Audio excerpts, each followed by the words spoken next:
Adding saline to what? To the ET tube. Oh, 'cause Like drop it. I would actually be dropping it in. I've gone out a couple of times with So you would unplug. Yeah, I don't. Well, it depends if you have an they're gonna inline be on ballot that or thing if you for have like an hour what or the 45 connection minutes. setup is. I You don't know what I'm want saying? them to get all that Like through the dry line itself, air. but that's what I would. If we had an inline ballot, then yes, I see what you're saying. Yeah, yeah. It just depends on your setup and what you have going, right? Because like Remember this. we carried them for years in our bag. We never used them. Yeah. We used to keep 2 in our blue bag, like in there, and I'd be like, "What are these for?" And they're like, "We don't use them." Okay. Yeah. I haven't They're in tried it there. on the ventilator, but I've tried it with the old cross vent or biomed vent back then, 20 years ago, and then even with the LTV, you put an HME on there, you had a whole lot of airways resistance, and so that was my concern. That's why I asked. Yeah. No, that's Where would you that's put it? worthwhile. I mean, you're gonna There's get no some resistance. Right. There's yeah. no study that I've seen that says specifically with this whether HME is beneficial or not. Yeah. Well, Right. maybe that's fine. Because of the flow dynamic and how much flow is coming through here, it's just dry gas, right? But again, this is not staying on the patient for that long. I mean, Right. we're not keeping them on for days. You know what I mean? But A few hours. Yeah. it's one of those things I just kind of keep in the back of my mind. I mean, Where would you add it? the saline or the HME? Just right here. Oh, okay. Yeah, I would In literally between, put it in between for the two makes sense. Yeah, Okay, right that there makes at the sense, patient. Right. So. Yeah. Okay. Great. Yes, sir. Thank you. I've got to start my other job. Yeah, no worries. You guys be safe. Yeah, and that's one of the things Okay. too. And then the other thing is just the weight of it, right? And just getting in the right position and. Yeah. It's not- We still have this little airline, a little small. Yeah, right? we still procure and pick I mean, it's worth it. We can try, and then if it's for some reason, but I haven't had any issues as far as like on the conventional side of things, having resistance really or alarms going off. Yeah. So, but I haven't used it on here. Yeah, it's worth a shot. Just try it out and see if you guys. I know a few places that do it that way. I know some other ones that same thing. It's just quick. Sometimes some places are just using this in house too. They're just transporting like between the facility. So, how far out do you guys go usually? Is it Laredo, Paso? we go Paso. So I'll be down with Valley, Laredo, you know, Paso. Yeah, we went to Mississippi. For real? Oh wow. We did. LA. Yeah, he went to LA. Randomly, yeah. Oh wow. Random, but typically, yeah, just Nice. the valley. Get some high mileage over there. All right. Any other questions on? So as far as you know with the new Aeronox, is it the same kind of connections? It would with this setup, it would just connect to here, no problem, like and be. I don't know. Yeah, delivery? I would have to see the new Aeronox because I know the latest one that I've seen, it was the same. No, that's probably the one because they only have the old one that we have and then the Aeronox 2.0. 2.0. Okay. Oh, just so he's not from. I mean, his company's different from them, so Yeah. just to let you know that he's not. I mean, he probably has seen it and stuff like Yeah, that's what I'm saying. He's So I've not been in some places. The one I've seen, the connections not are the still man. the same. So, but Okay, so clinically then, just out of curiosity, so clinically, this number on top right, it's not something, is there anything, Is that kind of like the dry That- pressure? no, that's your peak. But let me see if I can, because it should if it's. Where it's not going to close on. so if we're out in the field and Yeah, it's we're hard to looking see at that. that Yeah, number super of pretty. pressure, I wouldn't. is that something we just don't really look at? I wouldn't focus on that. Okay, good. That might tell you something with their compliance, but the reality is once you have this on a small ET tube, Yeah. that's not going to tell you too Yeah, I much. mean, if anything, you would hope that it would drop. Yeah. So that means Right. your compliance is getting better. Yeah. Right. And then your map is really going to be your key indicator. So, Just wondering, because the number's there, so I just don't want to. So they'll I'm going to take a thousand picture of times. this He one. goes, 'cause I you have can't do it. that. And then you'll tell them. I don't have next this on my time, they'll book. tell I have a you. different one. Give them the map and the strength to see. Well, that's all we do. But we tell them what they were on beforehand. That's when you do the report. We were on this. It was Rayburn for me. Oh, Rayburn. I remember him. Where's the little furrow? But you give them Molina. Yeah, Molina. Oh, she's old school, so that would be yes.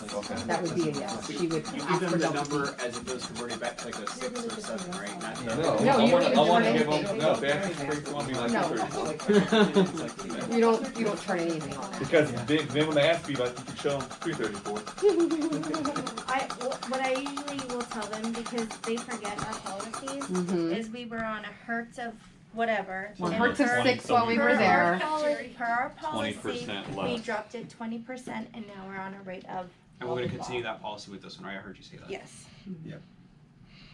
So now you were at 600 rate. But when we now get you're down back, to they always 450. stick them back on the settings they were at the previous hospital.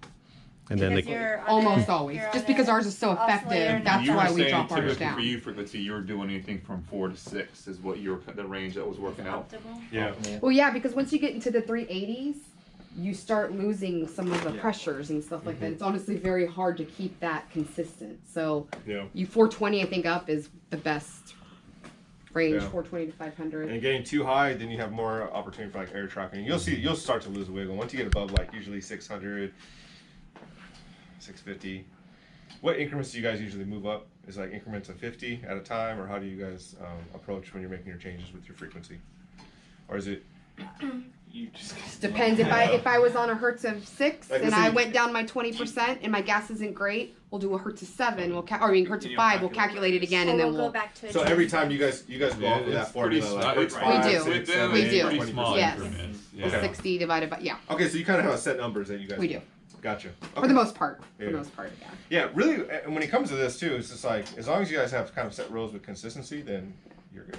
I've seen some places where they do like rates of 50 and they just go increments. Like if they see the gas Okay, is yeah. showing one Uh-uh. thing, just all right, let's go 50 more, and then 50 more. Kind of approach it that way. But It's amazing though how we'll go in on a kid who's on the 3100A, and then we'll put him on the Broncatron, and they have a bad gas on theirs, and we put him on this, and it fixes the gas. So they Unbelievable. skyrocket, right? Yeah, they love Yeah, it. they love it. Yeah. They love it. So it's been awesome. yeah, I'm telling. I mean, like, I actually have the pictures right here, but we were just doing it in the NICU because a lot of the NICUs they don't use much IPV in there, and I've seen some that they do use it, but they'll use it kind of aggressively. They'll have like the red box. I don't know if you guys have seen the difference, but the Yep. blue box Yep. is the one you want to use. It's got the peep now. Yeah, it has PEEP. It has both of these knobs just like this, so you have Mm-hmm. independent control over the flow, and then and that's really key. We have. I didn't know that was blue.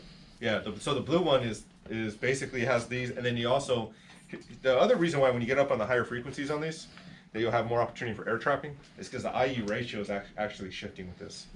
It's not fixed, Okay. right? Right. So that percussive, the pitch of the percussion, as you get higher in those rates, you get closer to 1-to-1, and that is fine if you have enough flow and you have enough things that you can work with, but because this is limited and because we have a resistance on here, that's when you'll have that breast stacking effect happen. The blue box I'm referring to, it doesn't have that, so it's like you have independent control over the eye time as well. So as you manipulate it, you can also manipulate your eye time, and they're really sick. But I don't know where I think it's saved somewhere else. But yeah, I mean that's IPV. You know what I mean? I honestly I wish. In some facilities, and what we do if, for like the transport Broncatron, I don't know if you guys have ever done this. Where have you used it? Here, Wait. we have one. But we don't have the case. Our though. old. Oh, not the case one, but you have Yeah. the box. No, we have the box. The box one, gotcha. Yeah. So the case one, usually when we try to roll it out to facilities, it's we get you guys to practice on it in the NICU and in the PICU, right? So we like you just look, staff will tell us, all right, one of your sickest patients that you have for that same reason. Do they have IPV treatments going? Some of them do, some of them don't. And then we take over and we'll do like hour, 2 hour, 4 hour, ventilation with it, right? So that you guys can kind of see and manipulate it that way. And it's for the exact same reason. It's like, if they're having trouble with gases at that point, it doesn't matter on what device they are, I don't like to speak in absolutes, but typically when you bring them on this, CO2 is not an issue. It shouldn't be an issue. As long as you're willing to move the settings. Now, there are times where doctors will see that you're dealing with higher peak pressures, and they're like, "Oh, we're going to destroy the lung," and you're like, "No, I promise you, like the gas is going to improve, the X-ray is going to improve," and they're just like, "No, we're not. I don't want to go above 40." And they have set, and then there's like, "Oh, it's not getting better." It's like I've seen it where they have peak pressures like 100 on a patient, and it's because their lungs were that bad, and they got better and they survived, and it was the whole premise was just like, okay, well. Like at that point, you have to like either you believe in the physics of how this operates, right? Because in no other ventilation would I ever get that high. That's crazy, realistically. man. Yeah. Such a peak pressure, 98. Yeah. And that wasn't, of course. Could you imagine yeah. telling the physician that? Yeah. Yeah, and that wasn't with the Broncatron, but it was with the VDR. Right. So it has, that's awesome. yeah, it has more oomph, But I mean, they were over 100 in peak pressure. That's like even us, like they're calling people and asking them for, you know, kind of insight and stuff like that. And we had a rep come out and kind of like sit with that patient. They were just like doing shifts, and it's just like, even they were like, everything's, yeah, it's scary, but everything's showing us that we have to go up, because if we don't, it's not resolving. Like we have to go up. They still have atelectasis. They're still not recruited, right? So, yeah. The other thing too is because this is what you would consider like monophasic, right? Patient sedated, the percussions are happening.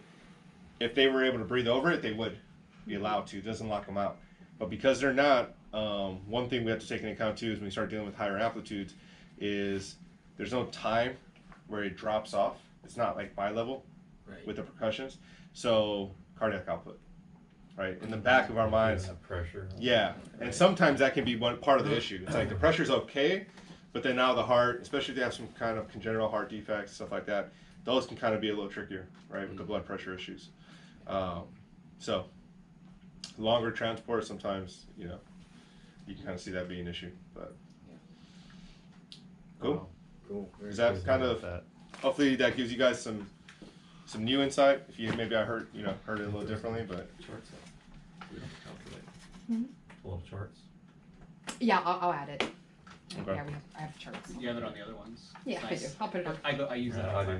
time. I don't even You're welcome. I don't bother calculating. Amy's got us covered. She's got our back. Quick and simple, man. Anybody have any other questions for Lewis? Nope. Everybody's good? All right, man, let me turn this thing off.